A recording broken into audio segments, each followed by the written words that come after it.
The processing time for immigration cases can vary widely, and it can change between administrations depending on who's in charge of the court system or U.S. Citizenship and Immigration Services.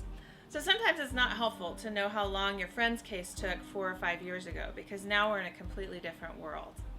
The best thing that we can tell you is how long cases have taken in the last year and what we're seeing in terms of trends under processing times. The best way that you can check your processing time is once you file your application, you'll get a receipt number, and you can check the status online, and you can also go to uscis.gov and check the posted processing times for each application type.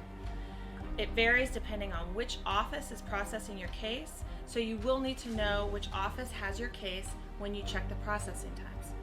For example, if you filed an I-130 family petition, you can go to the processing time site on uscis.gov, select an I-130, and the second question they'll ask you is which service center is processing your application, whether it be California or Vermont or Texas.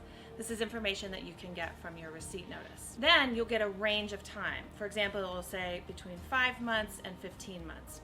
What we find is that normal cases usually process somewhere in the middle of that posted processing timeline.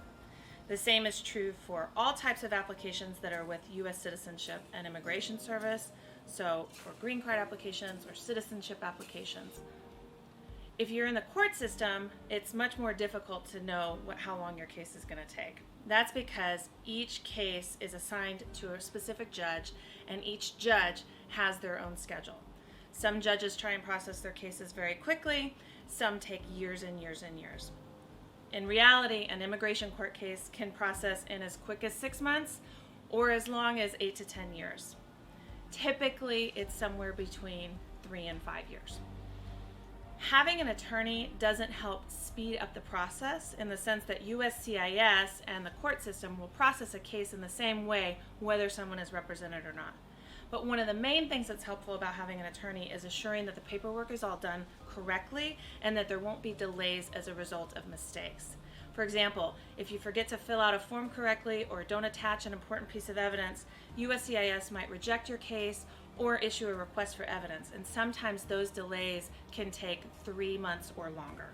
So it's really important to make sure that everything is done correctly and then it's in the hands of the government.